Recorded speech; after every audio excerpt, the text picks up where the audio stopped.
stop with the laughing portion of it. Then we could, I can edit that first half out. So as soon as we come here, if you want to start recording, record. Well, we've already been recording there, douchebag. Oh, well, then there we go. Fuck. All right. You caught me. All right. Yeah. But this part, that's what I'm talking about. That's hard. This fucking, what the fuck are we doing in here? Look at each other.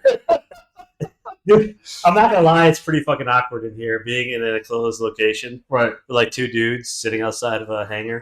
Two cameras. You know what I mean? Like, different camera angles. It's kind of 30 like table here. You got these guys out here doing a parking lot right now. Right. All of a sudden, we close up this trailer and go inside and disappear. And like, we're here for 30 minutes. We got all this camera recording and shit. There's no AC. Like, so we come out sweating our asses off.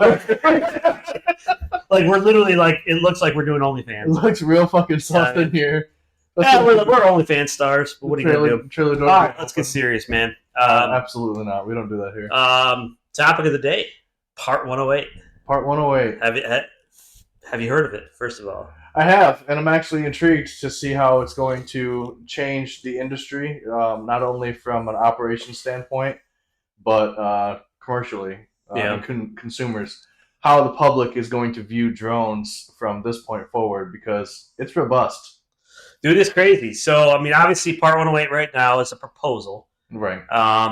They're hoping, at least rumor kind of around the block is they're basically hoping for it to enter into like its own drafted congressional vote or whatever tail end of 2023, so they can put it into effect by 2024. That's quick. Realistically, though, the FAA works at the speed of government, which is slower than molasses. They're expedited. So even if they approve it in 2023, we'll see it 2033. Right. I don't even know. Like it's obviously going to be a year or more. It's going to be a while. Legal teams are going to have to review it, and it's going to have to go through multiple processes. That's just kind of that way it works. But anyways, let's pull it up here. Let's see what we're getting ourselves into here. Yeah.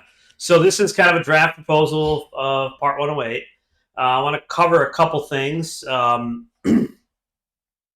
so basically, new operating rules. So Part 108 is basically, it's going to start applying for, to the BV loss type of stuff, which everyone's, right now everyone's operating BV loss under waivers. Cool.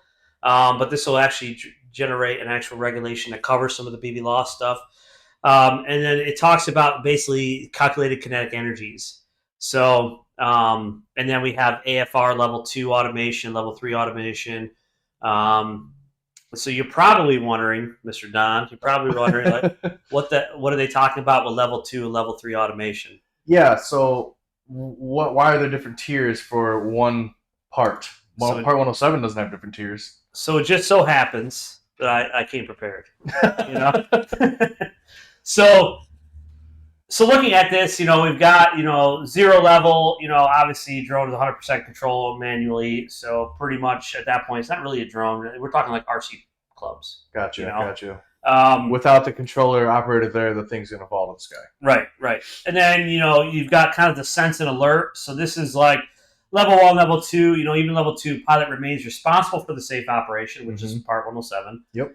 Right. But drone could take overheading, altitude, and certain conditions, which we see. That's our current level of automation. That's about where we're at now. Yeah. Some are more advanced, some are less advanced. But in my current situation, say my battery's low, it'll cut off whatever I'm doing and come home. Right. So we're there. And you can program a flight heading and altitude, waypoints, and so on. Right. Exactly. So that's a level 2. Level 3, pilot acts as a fallback system. So this is now we're starting to get into. Pilot is the secondary person, and the drone performs all the functions given in conditions. So, we see ourselves, at least with Zephyr Systems products, we're operating under a level 3 oftentimes. Yes. Where basically we set up a flight in Mission Planner or Q Ground Control, whatever. We give it the command to execute. It goes and executes, and then in the event there's something going on that we need to manually override it. We do, but we're the fallback. We're still legally responsible. We click and observe. Right, we're the fallback. So level 3 is a real life thing, and then level 4, that's when we start getting into drone has backup systems. Pilot's basically out of the loop at that point. Yeah. So the drone is doing what it wants to do, and then level 5 is AI, which So level 4 is kind of the highest that we're ever going to get with a human involved. We still have the ability to take some sort of command or full command, like you said, in case of emergencies or things like that. But for the most part, it's click and forget. Yeah, so we're pretty much operating. Most people are operating between 0 and 3 right now. Right. And then a small percentage are already 3 or 4. Right.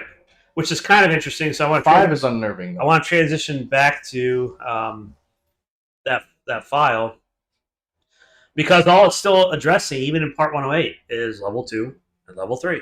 Right. So it's not accounting for any advancements in technology at this point. Mm-hmm. And the reason I kind of bring that up, just knowing that you're going to have a question. Well, what do I care? Well, here's why you care in the film and photography industry. So this is how it exactly pertained to me and others like me. Right. So as we can see, there's different level 1, 2, 3. That's where everyone's operating right now. But they anticipate that level 4 is on the cusp right now for the photography and film industry, meaning you're basically out of the loop at that point. Mm-hmm. And so, what's your thoughts on that? I mean, or give me an example where you might see that in your industry. So, I noticed it looked like 2 also had film and photography, and I think that I would find myself there because a lot of my stuff, and this only pertains to me. Others are different, but a lot of my stuff is me flying. I'm catching the shots. I'm putting the scene together, things like that. But 4 makes a lot of sense on where the industry is going, is already at, and will be. You see that with the Inspired 3 that just came out, DJI, and there are other brands and stuff. I know I talk about DJI a lot. I'm kind of biased. It's what I fly. China.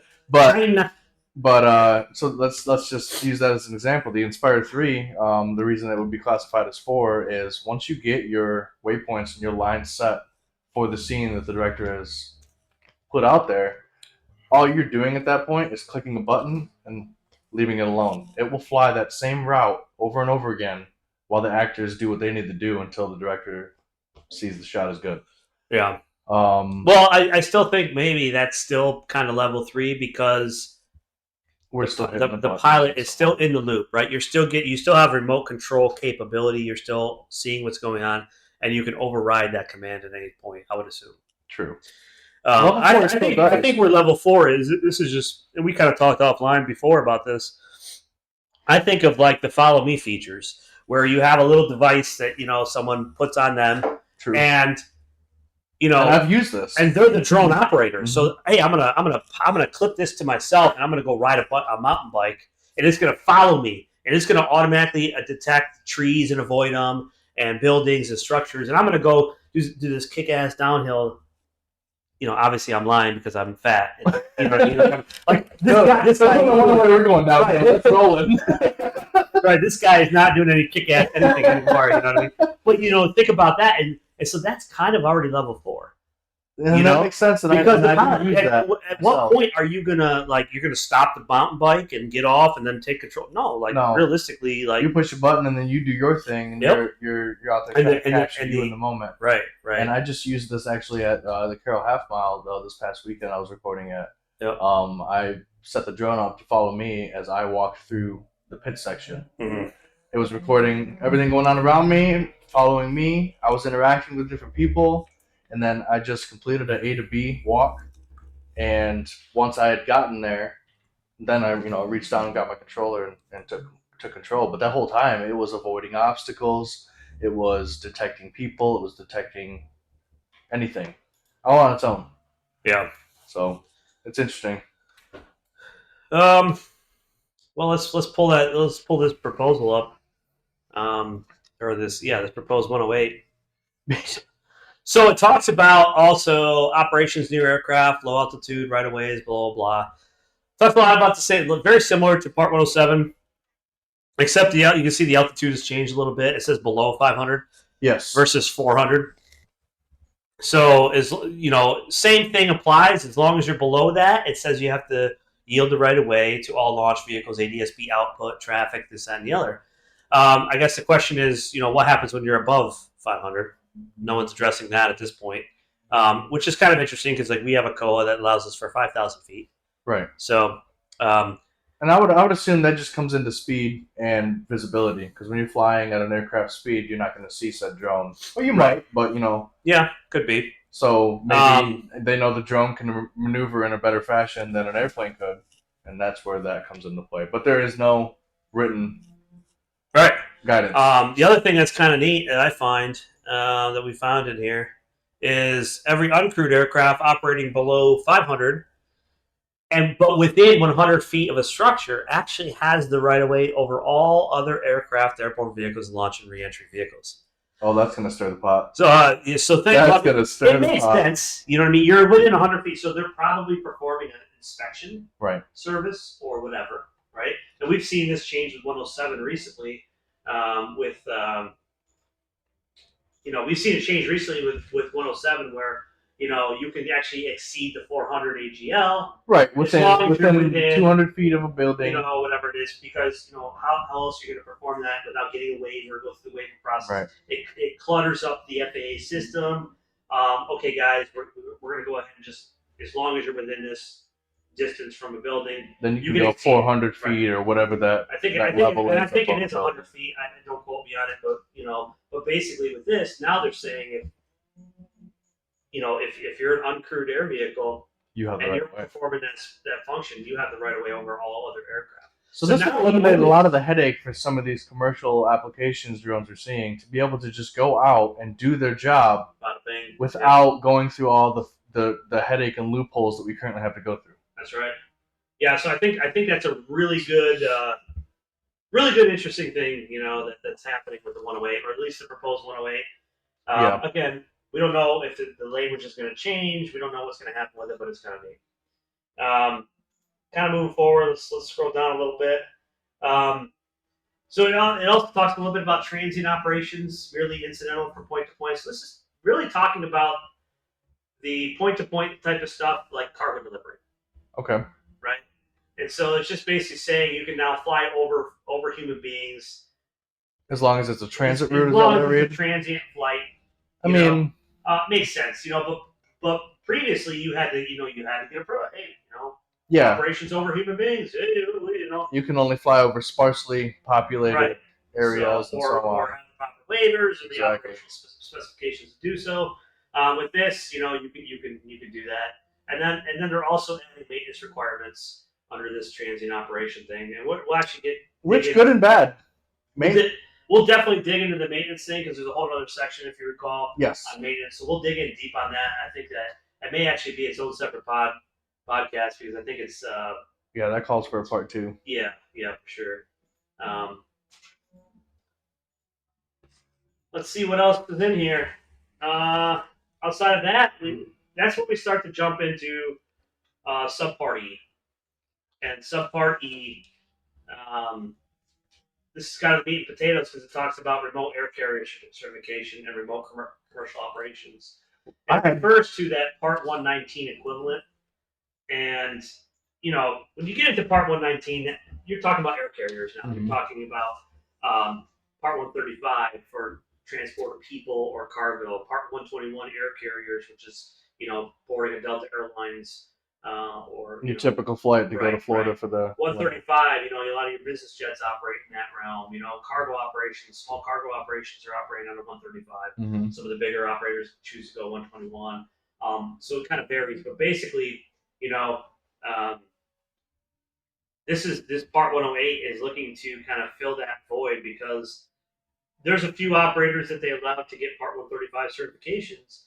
The problem with it was they had to waiver a large percentage of the regulations just to give them this air carrier certificate.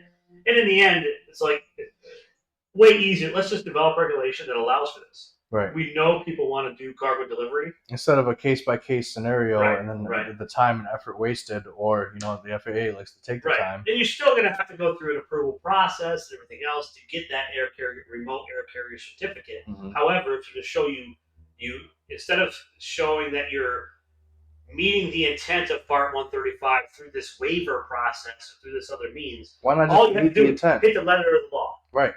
Part 108 says I need to do this. I'm doing it by doing this, and now you're showing. Then you're done. Right. There's no extra loopholes. There's no I what ifs. I think the 108 is going to be awesome. Yeah, I think it's going to it's going to change, again, like I said at the beginning of the show, it's going to change the perception on the drone industry. Yep. It's going to take it, and I believe, from a hobbyist perspective to a business perspective. And I think once that flip happens, we're going to see a lot more adoption. We're going to see a lot more progression. And I'm excited to see exactly where all of this goes. One last question I had for you before we ended this one is, what other changes do we see coming to the industry? What are requirements that are going to be needed by other aircraft that are already under Part 91, I believe it is? Yeah. So, I mean, what changes are they going to have to see to comply with that away? It's going to be pretty wild. I think it's going to be pretty intense, actually, the changes, because we're actually going to see some changes in Part 107 as a result of Part 108 coming out. We're going to see some changes to Part 91. Mm-hmm. We already kind of covered one a little bit with the right of way. Right. And then, obviously we're going to see certification changes for aircraft, mm-hmm. as well as the maintenance requirements. So I think what we should do is probably dive a little deeper into another podcast and really talk about, what are those changes going to be looking like. Yeah. Because we got maintenance to cover. We got the subpart E, to cover, and that's robust. And then, I want to dig a little deeper into this. Yeah, let's plan on meeting back up and knocking it up. Cool. With that, guys, we'll see you next one. And like, share, subscribe, do all that kind of stuff. But also, throw some comments out there. Tell us what we're doing, what you like, what we're doing, what you don't like. Yep. And we may or may not even listen to you, but hey, you never know. We're just trying. We got to improve somehow. Yeah. All right, appreciate it. Take care. Bye-bye.